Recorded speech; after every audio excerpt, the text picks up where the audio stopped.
Halo, Heaven.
Yang baru masuk silakan. Oke, nama dan absen. Thank you. Good video.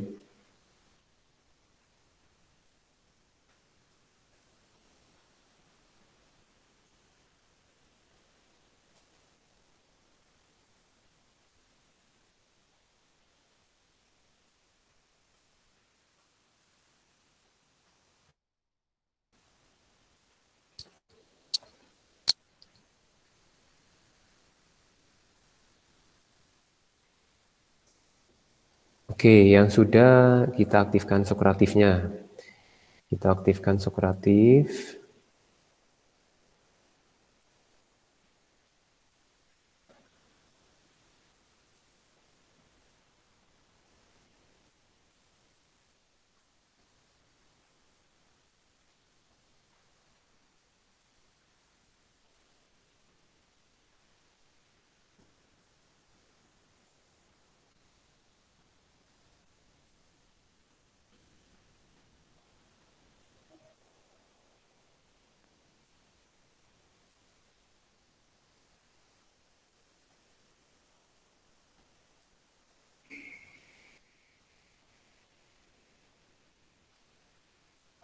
Kemudian coba langsung dari sejumlah murid yang ada, nggak apa-apa, kita jalan dulu.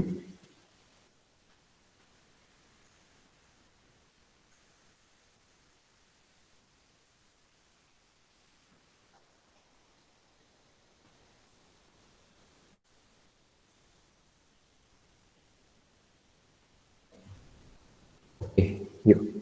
Silakan jawab pertanyaan ini.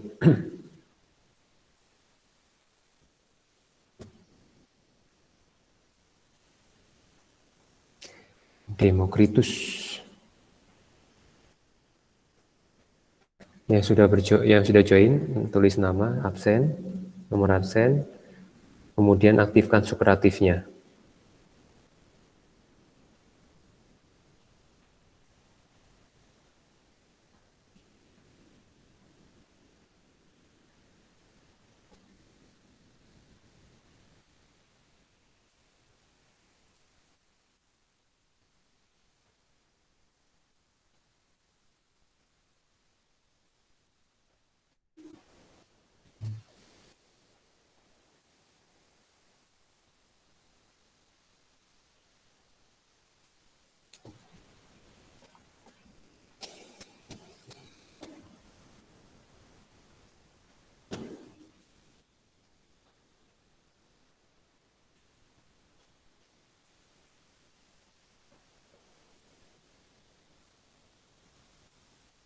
Oke, silakan jawab yang ini sambil dicari-cari. Si Demokritus.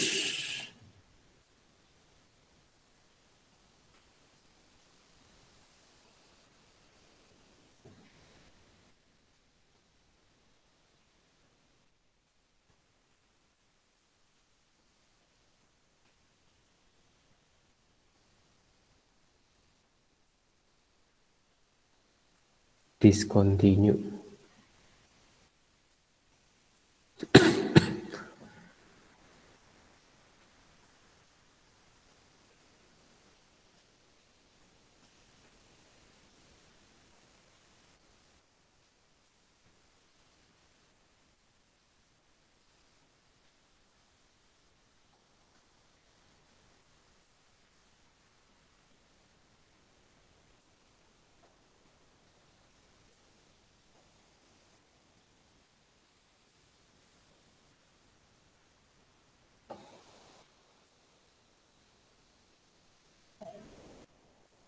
Yuk, baru 2 yang masuk jawabannya. Ya, mulai rada mikir kita ya. Demokritus.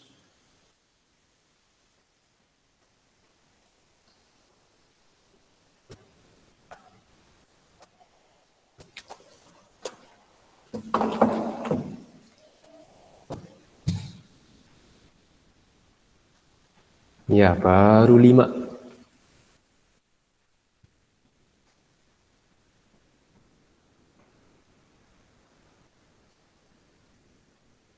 Yang belum absen, silakan tulis nama dan nomor absen di chat.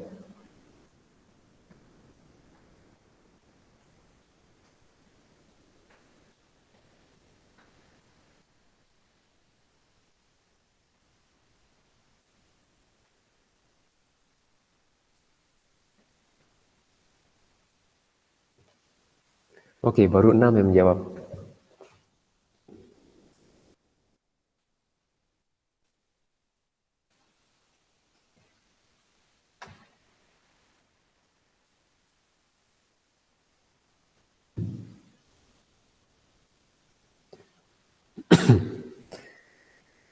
Yang baru join silakan tulis nama sama absen.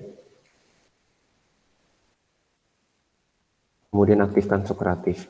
Oke, baru 9 yang jawab. Bingung ya ini ya.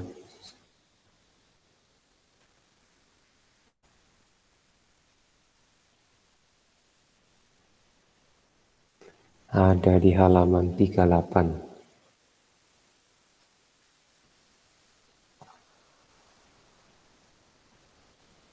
Ada toko Demokritus, ada toko Plato dan Aristoteles.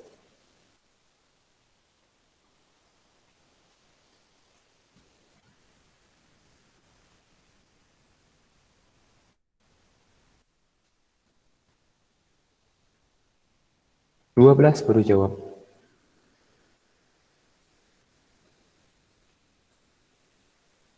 Tiga belas orang.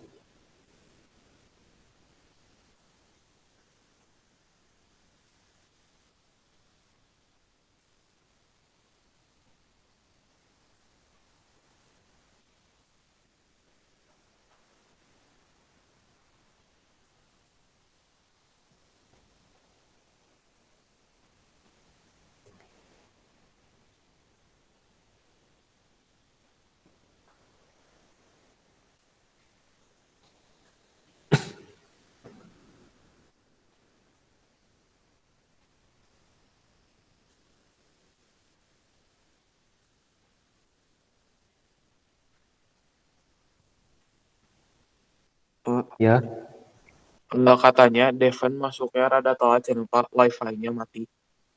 oke. Si siapa? Jeremy Devon ya? Bukan, Devon Daniel. Devon Daniel, Oh, oke. udah masuk. Udah masuk. Nah. Pak, makasih Bang. Ya, oke, sama-sama.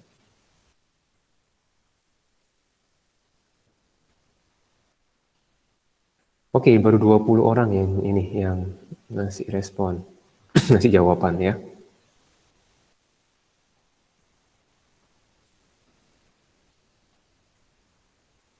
Oke, lumayan 20. Nah, oke.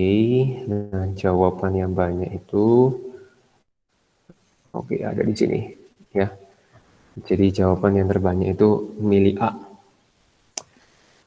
Nah, kita lihat Demokritus, tokoh waktu itu memang terkenal gitu ya. Pada zaman masa Yunani-nya itu 400 sebelum Masehi, 460 sampai 370. Nah, di sini Demokritus itu di sini dia bilang kalau materi itu eh, bisa dibagi gitu ya, bisa dibagi. Nah, kalau Demokritus bilang dia bisa dibagi, bisa dipotong-potong gitu ya, bisa dibagi-bagi. Nah, kemudian eh, Plato, Aristoteles sama Aristoteles itu bilang eh, ini masih bisa terbagi.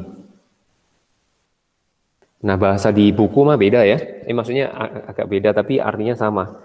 Nah, Plato bilang tidak ada yang tidak terbagi, jadi masih bisa terbagi. Kalau Demokritus bilang terbentuk dari ada partikel yang tidak terbagi. Jadi karena ini sebelum Masehi, teknologi pun belum ada, ya jadi makanya karena ada gagasan ini bertentangan, ya akhirnya nggak berkembang gitu ya, nggak berkembang. Jadi masih belum bisa meyakinkan orang-orang pada waktu itu. Nah, sekarang ini jawabannya yang mana? Nah, kalau discontinue, nah berkaitan sama discontinue, berarti dia mengacu ke Demokritus ya. Nah, yaitu kita pilihannya adalah yang A, bahwa dia terbagi menjadi butiran-butiran yang sangat bisa dibagi, membingungkan paling ya. Demokritus bilang begini, materi sudah terdiri dari partikel yang tidak terbagi, ya. Ini terdiri dari partikel yang tidak terbagi. Partikel yang tidak terbagi lagi. Nah, tapi kalau Plato bilang partikel yang kecil itu masih bisa terbagi, gitu ya. Jadi setiap materi tersusun dari butiran-butiran yang sangat kecil, ya, partikel yang sangat kecil. Discontinue. Nah, nggak ada yang milih B ya. Nah, kemudian kalau C itu merupakan pendapat kedua-duanya. Bagian materi yang dapat dibelah dan ada bagian materi yang tidak dapat dibelah. Nah, materi yang bisa dibelah itu dapat dibelah, itu pendapat dari Plato atau Aristoteles. Kalau ada bagian yang tidak dapat dibelah, itu adalah Demokritus, gitu ya. Oke, oke. Berarti jawabannya adalah yang A ya. Karena si waktu zamannya, ini soalnya pendapat Demokritus ya.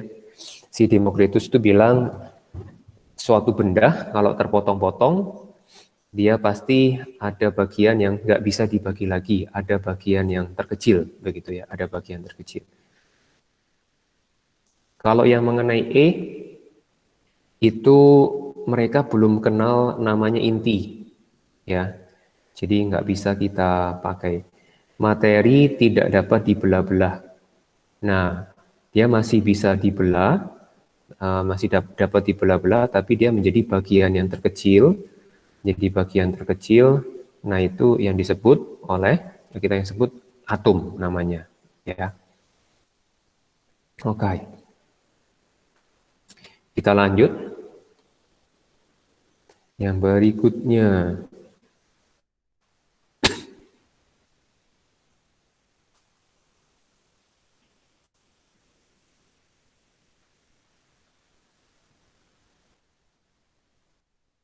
Oke, yang ini. Saya buat yang baru dulu.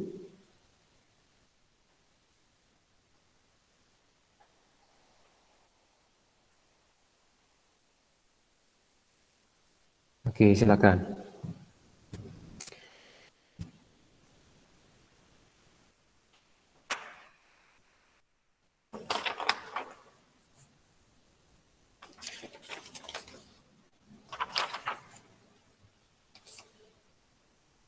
Ini halaman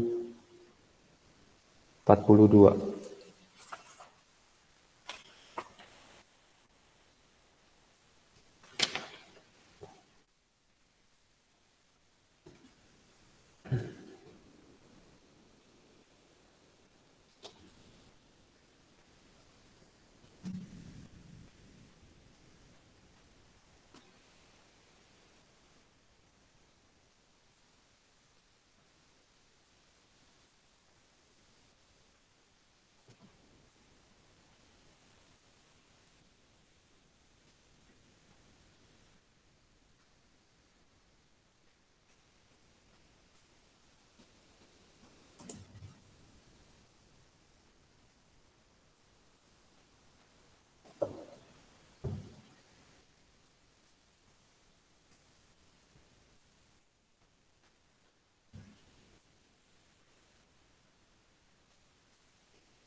Oke, baru 8 orang yang jawab.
Oke, udah 24 yang jawab ya. Nah, oke. Nah, sekarang kita lihat nih. Jawabannya itu banyak di yang A. Ya. Nah, sekarang ini tuh ada halaman di halaman 42. Jadi, percobaan Thomson, kalian bisa lihat ya. Kalau percobaannya Thomson itu ada di halaman 43, ya. Jadi di situ udah ada tabungnya, kemudian tegangan tingginya, terus bat elektrodanya ada, ya, pompa penghisap ada. Kemarin udah dijelaskan tujuannya supaya molekul udara bisa untuk dikeluarin. Nah, percobaan ini menggunakan listrik. Jadi penelitian yang Thomson ini dia dipicu oleh listrik yang bertegangan apa? Kalau gas tekanan rendah diberi tegangan tinggi, dia itu listriknya itu bisa ngalir gitu. Nah, makanya percobaannya dia menggunakan listrik kayak gitu karena dia tahu itu, makanya dia lakukan percobaan. Makanya di gambar halaman 43 itu ada pompa penghisap. Kalian semua siapin bukunya ya, pompa penghisap. Nah, kemudian kalau kita lihat poin C, penemuan ion positif. Nah, di tahap Thomson, kita baru mengenal dua model ya. Model Dalton yang katakan solid, nggak ada rongga. Kemudian ini juga model Thomson, ini Dalton. Nah, model Thomson ini nggak ada rongga, tapi di dalamnya ada semacam kayak kismis-kismis yang katakan tersebar homogen. Jadi penemuan untuk ion positif ini belum, ya, nggak ada. Nah, ion negatif, oke, ini kita bukan namakan ion, yang merah ini bukan namakan ion, Ini kita namakan partikel yang bermuatan negatif, ya. Jadi bukan ion. Nah, ion memang partikel negatif, tapi bukan partikel negatifnya ini, partikel yang bermuatan negatif ini kita namakan elektron nantinya, ya. Oke. Kemudian ada yang merespon ke E, ya, ke E. Nah, ke E ini apa? Penemuan partikel bermuatan positif yang dilakukan oleh Goldstein dalam tabung sinar katoda. Oke, nah, jadi kalau Goldstein sendiri itu melakukan justru setelah Thomson, Goldstein ya. Oke, itu teh ada. Nah, coba kasih, kok nggak salah ada deh di buku. Nah, Goldstein itu tahun 1886. Ya, 1886. Coba kalau Thomson itu, kalau sudah pada tahu, kasih info. Thomson, nah, Thomson itu oke, bentar.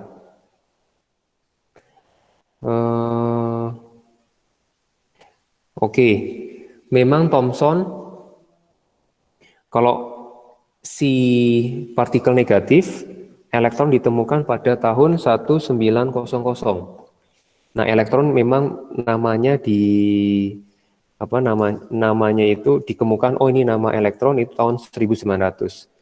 Nah, tapi ada di tahun 1821 itu oleh Davy, Sir Humphrey Davy. Nah, dia itu melakukan pada tahun 1821. Gitu ya.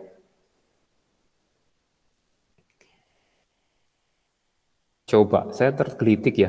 Coba kalian bisa browsing kalau Thomson, kalau misalkan di browsing tahun berapa ya? Coba kasih info, silakan browsing J.J. Thomson. J.J. Thomson itu melakukan pada tahun berapa?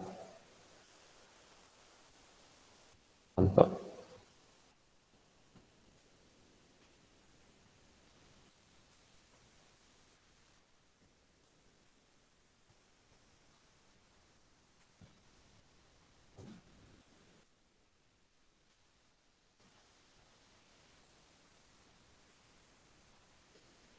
J.J. Thomson. Oke. Kebayang. 1856 ya. Di sini kalau menurut biografinya, saya ini. Jadi menurut biografinya itu dia hidup di tahun 156 sampai 140. Ada yang ngasih info nggak?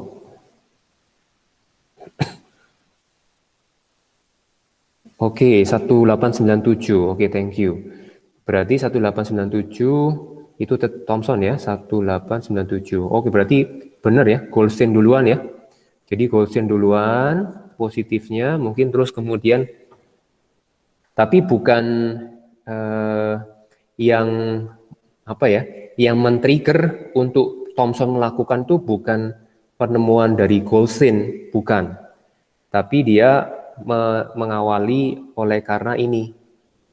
Jadi Goldstein, oke. Nah jadi kita bisa merunut ya. Jadi gas, oke. Jadi gas yang bertekanan rendah, kemudian dia bisa menghantarkan listrik, gitu ya, menghantarkan listrik. Inilah yang katakan men-trigger kedua orang ini, termasuk Thomson ataupun Goldstein, dia melakukan percobaan ya. Jadi orang itu tentunya melakukan percobaan pasti berdasarkan pengamatan, nggak mungkin nggak berdasarkan pengamatan ya. Jadi kalian pasti melakukan sesuatu pasti berdasarkan pengamatan. Kayak misalkan beli barang beli barang. Oh, barangnya murah. Coba kasih contoh, kalian suka barang apa ya? Kalian suka toko belanja online, belanja apa? Coba dong kasih info. Satu. Oh, gini aja, yang pernah belanja online, beli barang apa gitu. Yang eh, ya tentunya tidak mengundang ketawa atau apa gitu ya. Coba kasih info di apa? Di chat, di chat. Saya sambil nyiapin untuk soal berikutnya.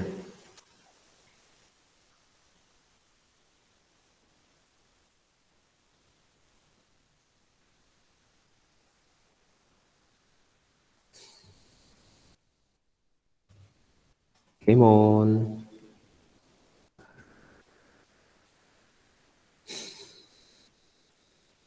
Oh, udah disiapin.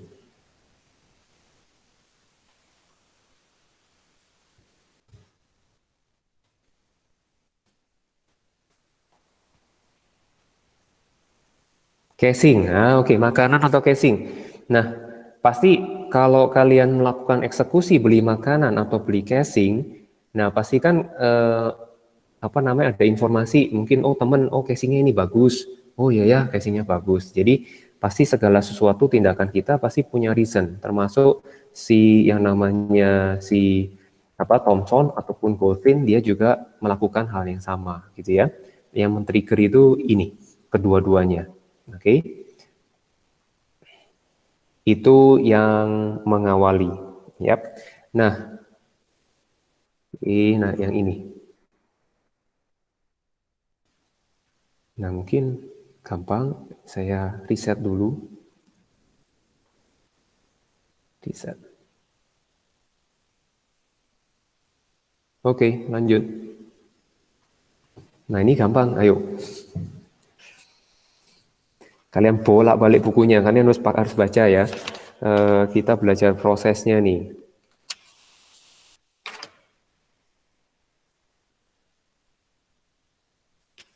Baru 2 orang yang jawab.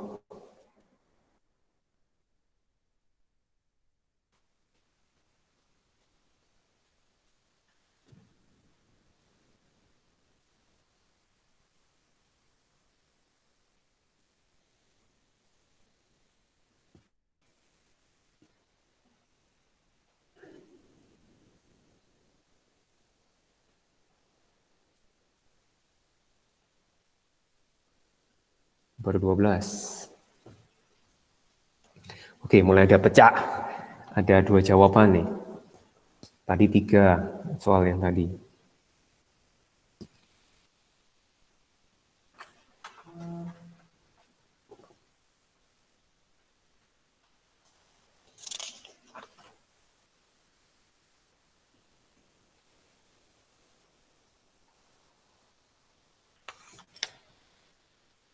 Oke, nah ini udah banyak nih, udah lumayan. Nah, sekarang saya lihat. Nah, yang banyaknya itu adalah di C ya. Nah, kita lihat. Nah, memang Demokritus itu dia itu Demokritus dia hanya bilang ya. Dia menyampaikan kalau di sini mah diinfokan menyampaikan gagasan, mengemukakan ya, mengemukakan. Jadi ini hanya lisan, omongan lisan. Jadi pada saat bangsa Yunani itu senang ngumpul-ngumpul, habis itu berdiskusi kayak gitu ya, berdiskusi. Nah itu mereka senang. Jadi ada ilmu-ilmu baru dia senang untuk pelajari. Nah unik lah. Jadi karakteristik satu negara, satu bangsa ini unik gitu ya. Nah itu hanya lisan, ya lisan. Jadi kemudian ada kata namun filsuf lain mempunyai pendapat. Nah jadi kan lisan kan, jadi ngomong aja tukar pikiran kayak gitu. Nah, ini namanya mengemukakan teori. Jadi sama-sama mengemukakan ya. Ini juga kata-katanya mengemukakan. Jadi mengenai teori atom. Nah, jadi yang mengemukakan teori atom, nah pada zaman Dalton itu dia tertulis, gitu ya, tertulis. Nah, ini orang yang pertama mengemukakan. Oke, jadi yang berkaitan. Oke, ini mungkin rada-rada ambigu. Jadi mengenai kata teori. Jadi pada waktu itu ya nggak ada teori ya. Nah, yang mengemukakan teori, kalau mengemukakan mengenai atom, nah mengenai atom ini memang ada ambigu-ambigu. Nah, mengemukakan atom, nah itu lisan, ya. Tapi kalau di sini mengenai teori, yang yang teori itu dinyatakan pertama kali oleh Dalton, ya. Kalau mengemukakan mengenai yang namanya teori. Jadi agak beda ya kalau Democritus lisan, kalau Dalton dia memang tertulis. Dan kalau misalkan ada kesalahan dihujatnya mah lebih lebih tajam kalau tertulis ya. Wah, itu bisa dimasukin ke Twitter, bisa masukin ke IG, foto apa segala macam gitu ya. Nah, jadi maksudnya begitu. Oke, sementara ada pertanyaan dulu nggak? Pertanyaan silakan sampaikan di chat Google Meet. Kalau nggak ada, bilang nggak ada. Nah, kita masih berkutat-kutat di sini dulu. Kasih respon. Kalau nggak ada, ya nggak ada. Kalau ada, silakan tanyakan.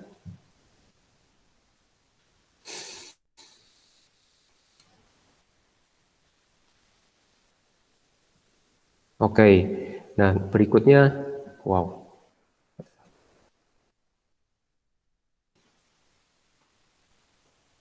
Oke, yang ini sekarang.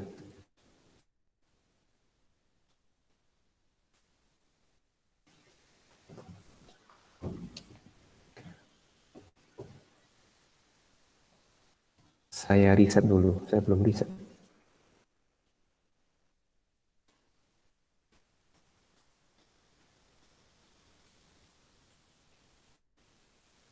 Oke.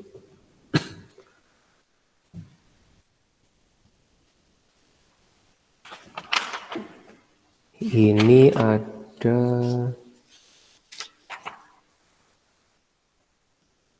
sinar katoda ya.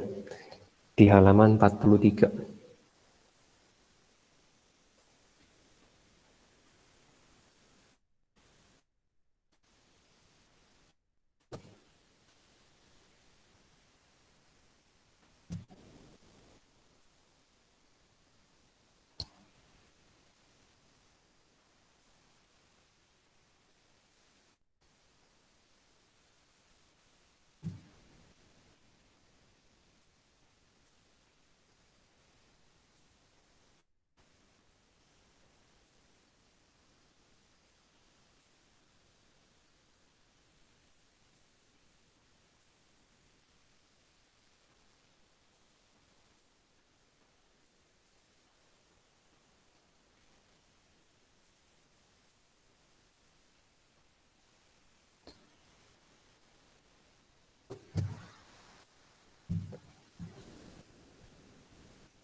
Nah, udah mulai rada mikir nih kita.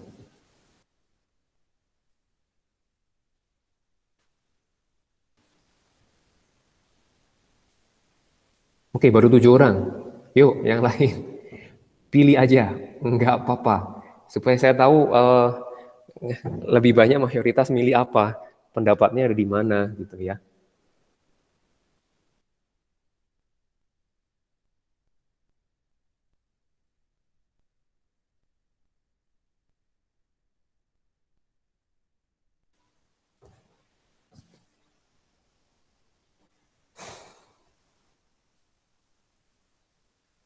Oke, baru 8 orang.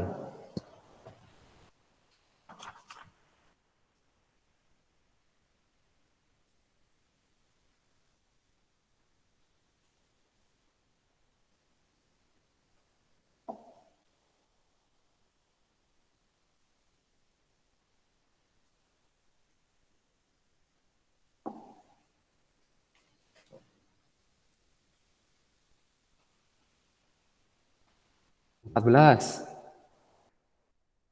Yuk, belum 50% yang jawab. Ayo, jawab dulu. Nah, ini lebih seru. Jadi lebih mikir.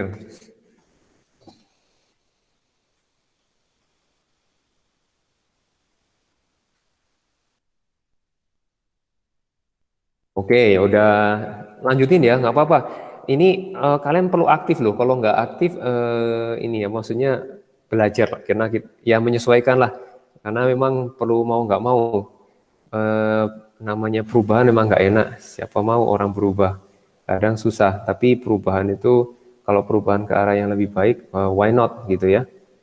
Masih 25, 26, masih 26 yang ikut jawab. Perlu milih dulu. Nah, oke, ini dari 26 jawabannya ini ya. Nah, kita lihat nih. Oke, sambil dilihat ya di halaman 43 dicari dilihat-lihat. Nah, kita lihat pernyataan sinar katoda itu ini statement ya, ini statement. Jadi mengenai partikel ini jadi ya anggap aja benda kecil lah ya, benda kecil. Jadi dia bergerak dari katoda menuju anoda ya gitu ya. Nah, sekarang banyak pilihan A, tapi jawaban mayoritas itu bukan jawaban ya. Nah, di sini kita amati dalam tabung sinar katoda, gitu ya, dalam tabung sinar katoda diletakkan medan magnet.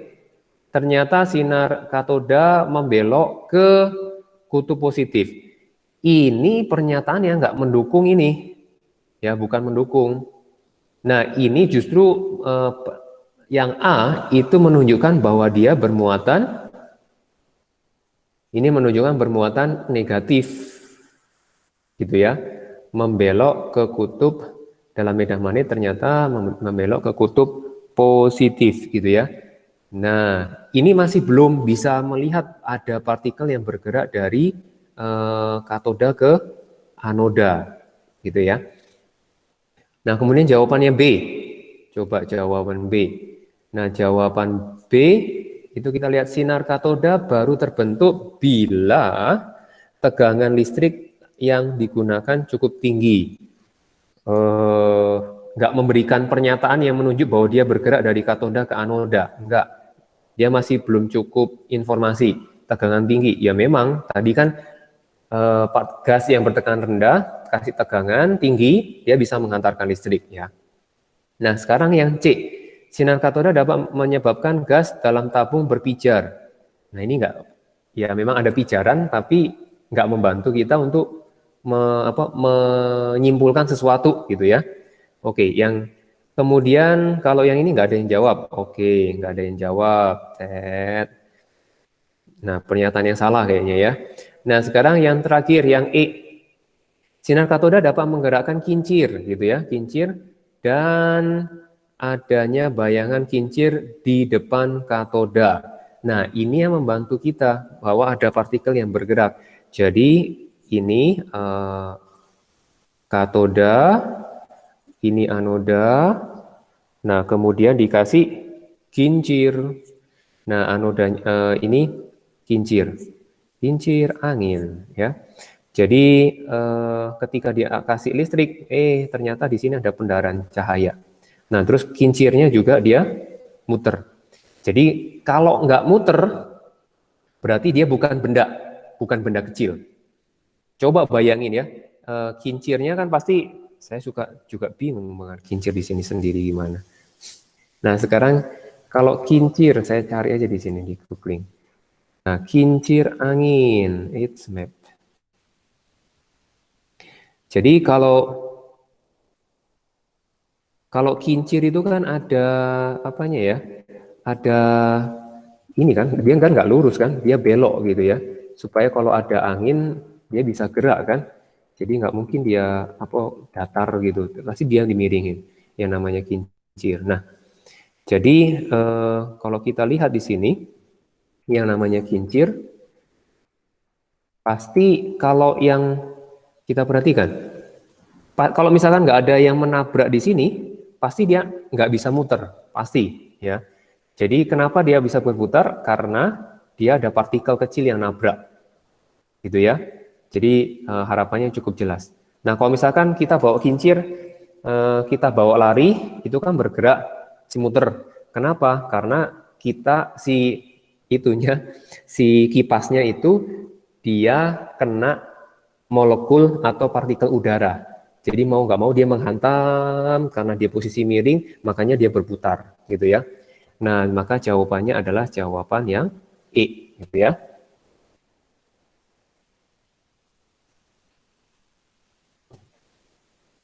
Nah, sekarang mengenai milikan.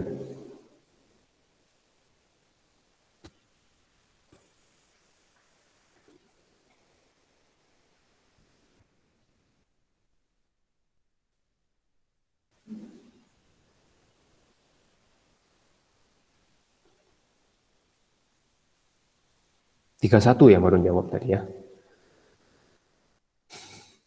Sekarang yang ini.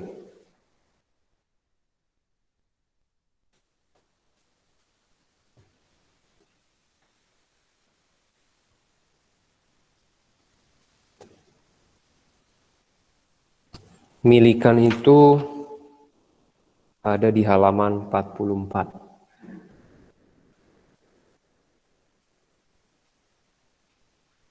Milikan.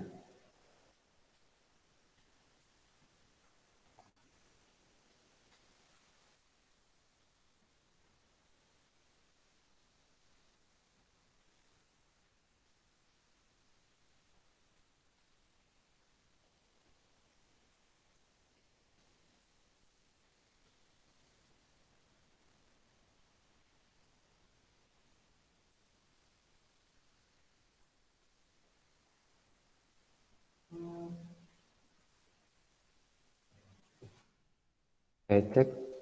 Ayo, baru 3 orang yang jawab. Baru 3 orang yang jawab.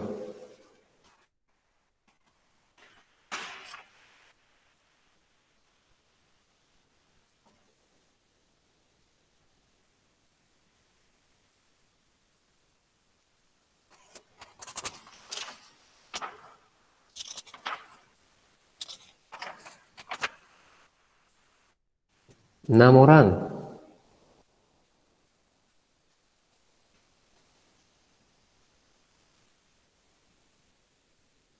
Ada di halaman 44.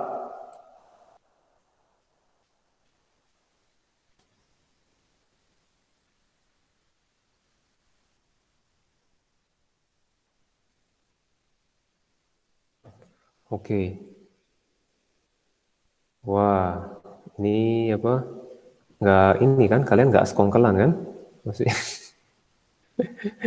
masih kesekongkelan itu kerjasama. Ini cuma satu jawabannya. Tapi memang yang merujuk ke sana. Oke, jawabannya semuanya pada A. Oke, berarti no problem ya berkaitan sama ini ya. Jawabannya A. Jadi memang pada yang ditemukan oleh Thomson, dia mendapatkan info muatan permassa elektron ya. Nah, kemudian Millikan ingin mencoba memecahkan si muatan ini berapa ya gitu ya. Jadi dia punya, maksudnya idenya keren si Millikan ya. Dia mikir gitu ya, mikir. Jadi hanya pemikirannya yang saya bisa sharekan gini. Jadi setelah 1900 itu elektron ya. Jadi udah jelas yang berkaitan sama kincir itu udah jelas ada partikel gitu ya. Nah, kemudian dikasih medan yang katakan oh enggak, maksudnya berkaitan si partikelnya bergerak ke kutub apa? Ini ada partikel pasti ya. Kincir bergerak itu ada partikel. Nah, kemudian bergerak ke arah positif, artinya dia bermuatan negatif. Nah, udah. Jadi mungkin beberapa tahun dia confirm, dia pada tahun 1900 menyatakan dia ngasih nama bahwa partikel negatif itu elektron, gitu ya. Nah, jadi jangan kira si Thomson itu melakukan percobaan sendiri ya. Jadi tentunya ada beberapa belahan dunia yang lain kayak Sir Humphrey Davy itu juga melakukan hal yang sama. Tetapi yang lebih dikenalnya itu Thomson, karena kenapa mungkin dia lebih dikenal? Karena dia menyatakan, itu aja. Dia menyatakan, kemudian dia menulis jurnal, dan kemudian namanya banyak dikenal, nah kemudian ditetapkan Thomson penemunya, kayak gitu ya. Jadi ada satu tindakan yang memang Thomson melakukan, kayak gitu ya. Nah, di sini jadi terbentuk suatu model yang kita udah kenal solid, kemudian di dalamnya ada partikel negatif ya. Nah, si Milikan itu mikir, oh gimana ya caranya supaya bisa ngukur muatannya. Nah, pastinya gini, ada katakan, jadi kalau misalkan bendanya kecil, elektronnya juga sedikit kan, ya misalnya elektronnya 3. Nah, kalau misalkan bendanya besar, itu elektronnya juga banyak kan, ya pasti lebih banyak, gitu ya. Nah, di sini yang mendasari ini yang dilakukan oleh si Milikan. Kalau kecil banget, kemungkinan elektronnya jadi lebih sedikit. Nah, kalian bayangkan idenya, dia kok bisa sampai mikir sampai ke sana gitu ya. Nah, gimana caranya supaya dia bisa mengecil-ngecilkan benda sesuka hati dia gitu. Nah, sebenarnya nggak bisa sesuka hatinya si Milikan, mau sekecil apa, nggak bisa dia. Ya. Nah, tapi dia idenya adalah pakai semprotan. Idenya pakai semprotan. Nah, semprotan itu si Milikan bisa mengecilkan, tapi ukurannya nggak bisa dia atur, gitu ya. Ada yang menghasilkan ini, sama ini. Nah, jadi berdasarkan ini nanti dia catat kurang lebih ya. Jadi idenya dari sini, ya dari sini. Kemudian kalian udah lihat videonya. Nah, nanti akibatnya apa? Dia catat. Tentunya ada data pakai data, ya datanya mah rumit, apa mungkin buat kita mah rumit ya, tapi hanya data kelipatan. Jadi misalkan ini mengandung katakan angka A, kalau yang ini nanti adalah 3 kali A, kalau ini mengandung berapa tuh? 1, 2, 3, 4, 5, 6, 7, 8, 9, 10. Jadi 10A. Nah, muatannya berapa? Oh, muatannya jadi kayak mencari KPK. Ya, idenya kayak gitu. Jadi luar biasa, si Milikan ini dia merenungkan dari Thomson sudah menyatakan E per M. Ya. Nah, nggak tahu Milikan hidup sampai tahun berapa ya? Milikan itu 1909. Oh, ini dia. Jadi Milikan itu hidup 1868 sampai 1953. Jadi memang setelah Thomson ya. Kalau Thomson tadi usianya, bukan usia, zaman dia hidup itu di tahun yang ini sampai 40 ya. Ya, oke. Nah, jadi begitu. Ada pertanyaan nggak? Ya, kita sudah cukup diskusi untuk berkaitan sama Milikan dan kasih respon ya kalau nggak ada. Oke, good, nggak ada. Nah, sekarang kalian kerjakan latihan. Jadi latihan semua udah punya ya, udah punya tempat file linknya sendiri masing-masing. Jadi latihan UPD nomor 1 sampai 3. Ini halaman 40. Kemudian UPD, nah ini UPD 4 sampai 7, ini halaman 46. Yap. Kalau nggak ada pertanyaan, kalian bisa lanjutkan sama latihan. Kalian bisa, oke, Pak, kalau yang kincir tadi, jawabnya apa? Oke, kalau yang kincir tadi, jawabannya yang ini mungkin. Kalau yang kincir itu menjawab yang ini, bahwa kincir itu menunjukkan dia itu partikel. Ya.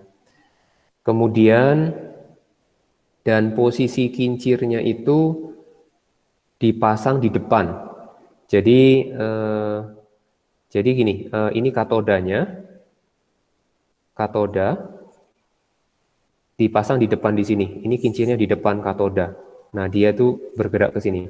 Tapi partikelnya nggak kelihatan ya. Cuma yang teramati itu kincirnya bergerak. Jadi jawabannya itu E, kincir bergerak.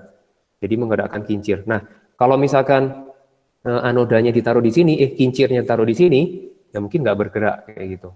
Kalau kincirnya nggak bergerak, berarti si ini bukan partikel. Jadi bukan partikel, tapi energi. Kalau sampai nggak bergerak ya, tapi nyatanya bergerak. Nah, artinya dia benda yang sangat kecil. Jadi seperti kayak angin, kita bawa kincirnya, seret, ada molekul kan yang nabrak si kipasnya, gitu ya. Jadi makanya kipasnya bergerak. Nah, mungkin ada pertanyaan lagi. Apakah sudah terjawab? Oke, gitu ya.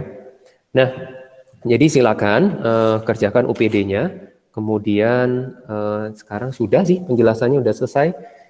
Silakan tulis nama sama nomor absen, kemudian bisa live. Oh, kerjakan latihan di mana? Di itu di Google Doc-nya. Bisa di buku dulu, baru di foto, atau langsung ke Google Doc-nya boleh. Oh ya, perhatikan yang belum live, semoga belum live. Nah, belum live nih ya. Nah, saya perlihatkan seperti ini. Untunglah ada yang nanya. Nah, kalau gini, saya share dulu ya. Nah, ini penggunaan mengenai yang penggunaan si Google. Nah, tunggu. Untung kalian belum keluar. Supaya sama persepsinya bahwa kita mengerjakan sesuai ini, supaya lebih mudah saya juga mengamatinya. Tunggu, saya lagi buka contoh ya, salah satu contoh dari salah satu dari teman kalian. Google Drive. Bentar lagi ini. Ngeblank. Gini nih ya enggak. Oke, udah masuk.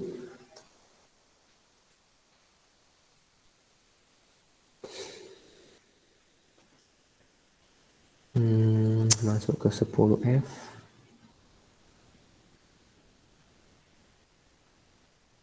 Ayo dong. Kelas 10.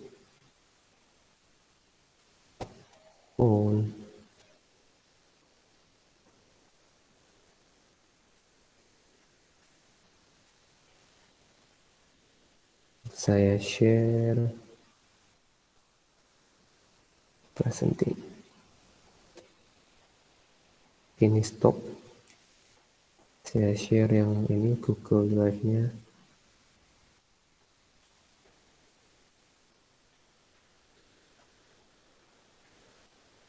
Udah muncul ya? 10F. Misalkan latihan nih. Ini misalkan Bosco.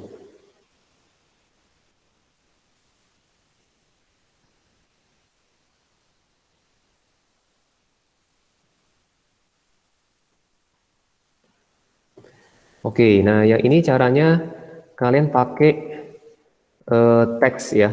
Nanti kasih info, contoh ini heading, kasih heading. Jadi ini tanggal. Lupa kemarin tanggalnya berapa ya. Kasih info, anggap aja 24 ya. 2407 220. Nah, nanti yang sekarang ini dikasih tugas tanggal 28. Jadi saya nuliskan buat Bosco ya. Jadi ini 2807 2020. Nah, baru nanti diposting mau ngetiknya di sini ya. Oke, itu aja. Jadi supaya yang terupdate itu yang di atas. Oke, jelas ya? Oke, kalau di kertas boleh, kemudian difoto. Difoto, fotonya masukkan ke link Google, link latihannya. Jelas ya? Di kertas boleh, kalau nyaman di kertas, kalau nyaman langsung di elektronik langsung ya. Oke, silakan bisa live, itu aja. Terima kasih semuanya buat pagi ini. Ya. Terima kasih, Pak. Terima kasih, Pak. Terima kasih, Pak. Yuk, sama-sama. Yes. Terima kasih, Pak. Yes. Ya, Terima kasih, sama-sama. Pak. Terima kasih, Ya. Pak. Yes. Halaman 4 itu nomor berapa aja? Tadi sudah nomor halaman 46 4 sampai 7. Halaman 4 sampai nomor 4 sampai 7. Jadi semua nomor maksudnya.